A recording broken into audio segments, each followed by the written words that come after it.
할렐루야. 오늘 새벽에 우리에게 주시는 하나님 말씀을 받겠습니다. 오늘은 잠언 22장 17절에서 21절까지 말씀을 저와 여러분이 한 절씩 교독하고 마지막 21절은 같이 읽겠습니다. 자, 17절 제가 먼저 읽겠습니다. 너는 귀를 기울여 지혜 있는 자의 말씀을 들으며 내 지식에 마음을 둘지어다. 이것을 내 속에 보존하며 내 입술 위에 함께 있게 함이 아름다우니라. 19절 내가 너에게 여호와를 의뢰하게 하려 하여 이것을 오늘 특별히 내게 알게 하였노니. 20절 내가 모략과 지식이 아름다운 것을 너를 위해 기록하여. 21절 함께요. 내가 진리의 확실한 말씀을 깨닫게 하며 또 너를 보내는 자에게 진리의 말씀으로 화답하게 하려 함이 아니냐. 아멘. 하나님 말씀입니다. 지사님 왼쪽 1번을 눌러주셔야 제 화면이 나옵니다. 네, 됐습니다. 자, 오늘 설교 제목은 모두에게 나는 빚진 자입니다. 주제로 말씀을 좀 나눌게요. 자, 오늘 또 두 가지 말씀의 진리를 우리에게 가르쳐 주시는데, 자, 첫 번째 말씀의 진리는 PPT 오른쪽 1번 눌러주시면 됩니다. 자, 신령한 지혜와 은혜로 채움받아 향기와 빛을 발하는 성도가 되어야 합니다. 오른쪽 이제 화면을 1번으로 눌러주시면 3번. 네.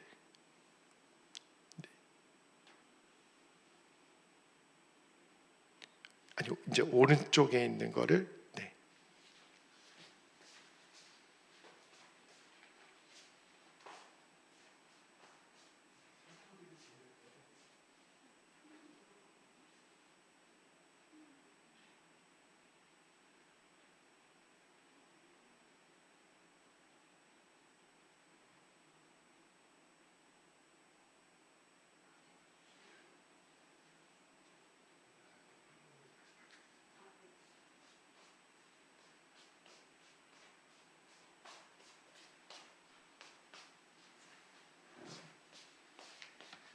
자, 우리 첫 번째 주시는 말씀의 진리는 신령한 지혜와 은혜로 채움받아 향기와 빛을 발하는 성도가 되어야 합니다. 네, 자, 오늘 말씀 17절, 18절 말씀을 다시 한번 볼게요. 자, 17절, 18절 말씀입니다. 다시 또 3번 눌러주시면 됩니다. 네. 너는 귀를 기울여 지혜 있는 자의 말씀을 들으며 내 지식에 마음을, 한 페이지 또 넘겨주세요. 마음을 둘지어다. 네, 오른쪽 하나 더 눌러주시면 넘어갑니다.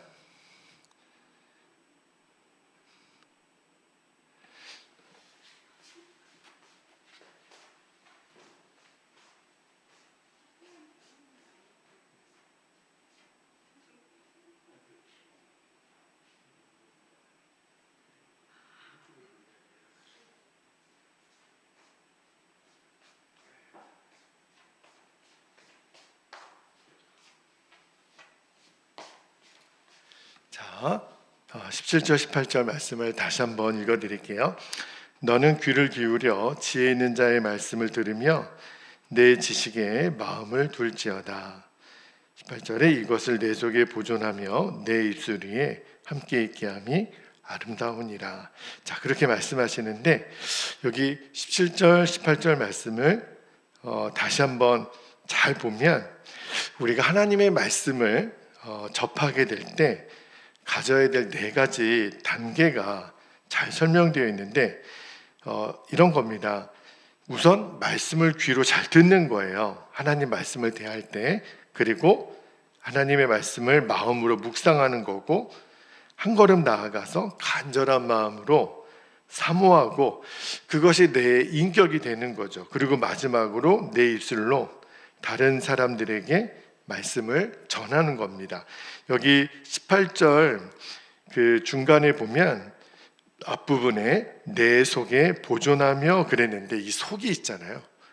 그 원어에는 어디로 돼 있냐면 내 배라고 돼 있어요. 여러분, 우리가 음식물이 입을 통해서 이렇게 목을 타고 넘어가면 이제 위, 장 다 지나서 완전히 소화가 되죠. 그리고 몸에 각 필요한 영양분을 충분히 이제 섭취하고 이제 몸에 불필요한 것들은 이제 배설물로 내보내게 되잖아요. 그러니까 우리도 하나님 말씀을 받을 때 말씀이 정말 집중하여 듣는 거예요. 그래서 그 말씀이 하나라도 새어가지 않도록 내 안에 보존하라, 이런 의미를 담고 있는 거예요. 그래서 사도 바울이 고린도 후서 4장 7절에 고린도 교회 성도들에게 이렇게 말씀을 하죠. 자, 고린도 후서 4장 7절 한번 볼게요.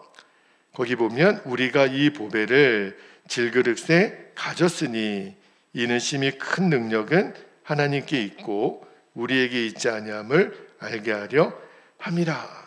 여기 보면 하나님의 신령한 지혜를 받은 저희들은 보배이신 예수님, 그리고 말씀이신 예수님을 담은 그릇이다, 그렇게 표현을 하죠.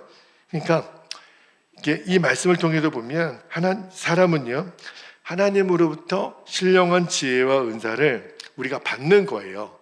그리고 우리 안에 그 말씀을 보존하는 도구로 우리 인간을 창조하셨다. 조금 어렵지만 그렇게 지금 말씀하고 있는 겁니다. 자, 그런데 문제는 우리는 우리 안에 그 지혜이신 또 아름다우신 주님을 내 안에 보존하는 책임을 맡았는데, 근데 정작 내 안에 너무 악한 것이 많을 때가 많아요. 제가 어제 주일 메시지 전하면서 우리 안에 이 육체의 일이 얼마나 많이 일어나는지, 그죠? 그러니까 우리 안에 정말 간직해야 될 예수님, 그리고 하나님의 말씀은 금방 잊어버리고 다 갖다 버려야 될, 정말 어떤 의미에서는 쓰레기 같은 감정들, 쓰레기 같은 기억들은 다 내 안에 담아놓고 있으니, 그러니까 말이 안 되는 거예요. 그러니까 질그릇이지만 우리 안에는 보배이신 예수님 하나님의 말씀이 담겨져야 되는데, 버려야 될 것들은 우리가 이렇게 늘 붙잡고 사니 그게 얼마나 하나님 앞에서는 답답한 일인지. 그래서 하나님이 이스라엘 백성들 마음 상태가 그랬거든요. 그래서 예레미야 선지자를 통해서 뭐라고 하나님이 책망을 하셨냐면, 자, 예레미야 4장 14절 말씀을 볼게요.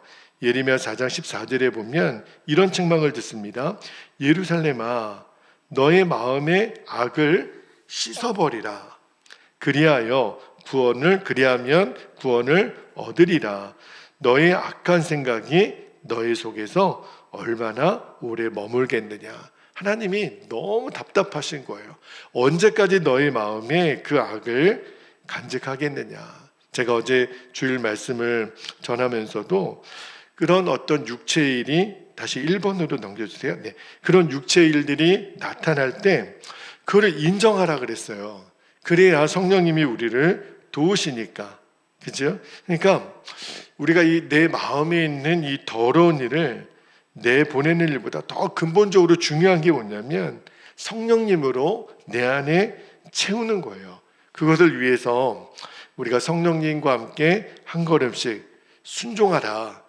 우리가 작은 일에부터 성령님께 묻고 성령님의 다스림을 받는, 이것이 계속 내 삶에 정말 완전히 몸에 배도록, 그게 사실은 우리의 구원을 이루는 일이에요. 그러니까 보배이신 예수님, 하나님의 말씀이신 지혜의 말씀이 내 안에서 온전히 왕노릇하도록 우리가 늘 마음의 준비를 하는 겁니다. 성령님께 순종을 결단하고, 그게 우리에게 진정한 구원이라는 것을 우리가 늘 잊지 않게 되기를 주님의 이름으로 축복합니다. 자, 두 번째 우리에게 주시는 말씀의 진리입니다. 자, 두 번째는 하나님이 우리에게 말씀을 주신 것은 이를 통해서 세상을 구원하기 위함이다 라는 말씀을 좀 나눌게요. 자, 이어지는 맨 마지막 21절을 한번 볼게요. 21절에 보면 이렇게 말씀하십니다. 내가 진리의 확실한 말씀을 깨닫게 하며 또 너를 보내는 자에게 진리의 말씀으로 화답하게 하려 함이 아니냐, 이렇게 말씀하세요. 자, 여기 보면 21절에 너를 보내는 자 이렇게 돼 있죠.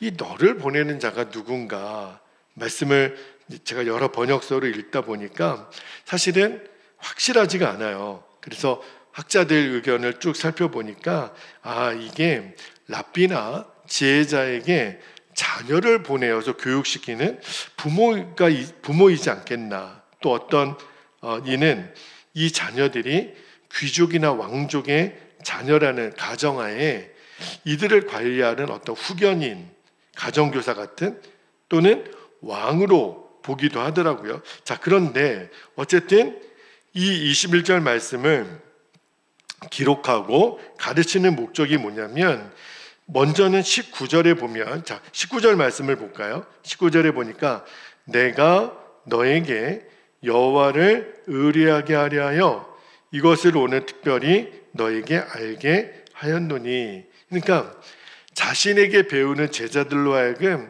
하나님의 일을 의뢰하게 하라, 하나님을 의지하도록 하게 하는 것이 첫 번째 목표였고, 두 번째는 이 제자들을 통해서 그들을 보낸 사람들이 있잖아요. 그들에게까지도 자신이 가르치고 교육했던 이 진리가 전해지기를 원했다는 거예요. 그러니까 이 말씀을 묵상하면서 제가 깨닫게 되는 진리가 뭐냐면, 하나님은 우리들도 마찬가지로 우리를 불러서 우리로 하여금 구원받게 하시고 하나님의 백성으로 인정하시고 복을 주시잖아요. 근데 그 이유가 뭐냐는 거예요. 우리만 구원받고 하나님의 자녀로 주의 나라에 들어가게 하는 것뿐만 아니라 우리를 통해서 우리가 전하는 말씀을 듣게 될 사람들이 있을 거 아니에요. 그들에게도 동일한 하나님의 구원과 복을 주시기 위함이라는 거예요. 그게 우리를 부르신 목적이에요. 여러분, 구약에 하나님이 아브라함을 부르시고 복의 근원으로 삼잖아요. 그리고 땅의 모든 족속이 너를 위하여 복을 얻게 될 거다. 그게 아브라함을 부르신 하나님의 계획이었어요. 하나님이 예수님을 이 땅에 왜 보내셨나요?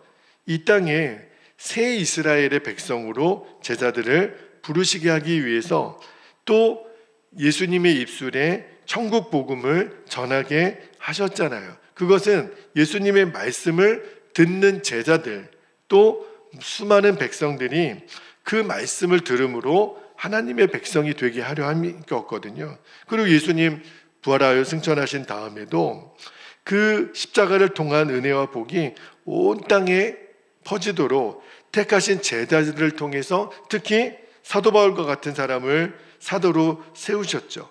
그리고 그들이 계속해서 각지에 흩어져서 그 또 다른 제자들을 계속 가르쳤단 말입니다. 양떼를 돌봤어요. 수많은 역경과 어려움이 있었지만 이 복음을 통해 임한 구원과 은혜는 계속해서 누룩처럼 불길처럼 퍼지게 됩니다. 이게 하나님의 구원의 계획이에요. 그러니까 이런 과정을 거쳐서 결국은 2025년을 사는 우리들에게까지 그 복음이 전해지게 됐고, 우리도 하나님의 백성이 되고 주의 나라에 들어갈 수 있는 그러한 자격들을 얻게 됐잖아요. 동일하게 하나님의 오늘도 저와 여러분에게 하나님의 말씀을 통해서 우리가 주의 구원을 누리고 하나님 천국 백성으로 살아가는 그 은혜를 우리만 누리는 게 아니라 우리를 통해서 또 다른 사람에게도 그 역사가 흘러가도록 우리를 택하셨다는 거예요. 말씀을 준비하면서 주시는 마음이, 나 같은 죄인도 하나님이 구원해 주신 이유는 복음을 나만의 전유물이나 축복으로만 사장시키지 말고 오늘 이 말씀을 통해서 나를 하나님의 친백성으로 삼으신 이유가 있다는 거예요. 그래서 사도 바울은 늘 고백하기를, 로마서 1장 14절, 제가 이 말씀 때문에 오늘 설교 제목을 내가 빚진 자라고 정했는데, 로마서 1장 14절을 보면 헬라인이나 야만인이나 지혜 있는 자나 어리석은 자에게 다 내가 뭐한 자라고요? 빚진 자라. 여러분, 우리가 빚을 지면 재정에 대한 빚이 아니라 복음에 대하여 늘 빚진 자가 되기를 축복합니다. 이거는요, 바울만의 고백이 아니라 저와 여러분의 고백이죠. 아, 그렇구나. 이 마음으로 우리가 받은 이 진리의 복음을 가깝게는 아직도 정말 예수님을 알지 못하는 우리의 가족들이 있어요. 예전에 신앙생활을 했을지 몰라도 여전히 그 영은 복음에 갈급하거든요. 그들에게 생명의 복음을 전하고, 또 우리 주변에 아직 하나님을 믿지 않는 이 사람들이 너무 많거든요. 그 진리의 복음을 계속 전하는 거예요. 그것을 위해서 내가 하나님의 나를 택하셨고 이 신령한 은혜와 복이 나에게 임한 것처럼 나를 통해서 이 땅에도 더 확장되고 궁극적으로 하나님의 나라가 이 땅 가운데 임하는 일에 하나님, 저희가 도구로 쓰임받게 하여 주시기를 이 시간 우리가 함께 기도할 수 있기를 바랍니다. 자, 오늘도 함께 기도할 텐데 두 가지 기도 제목을 나누고 우리가 함께 기도하기를 원합니다. 제가 기도 제목을 나눌게요. 첫 번째는 내 심령이 언제나 하나님의 은혜의 말씀, 성령님으로 충만히 채움받는 거예요.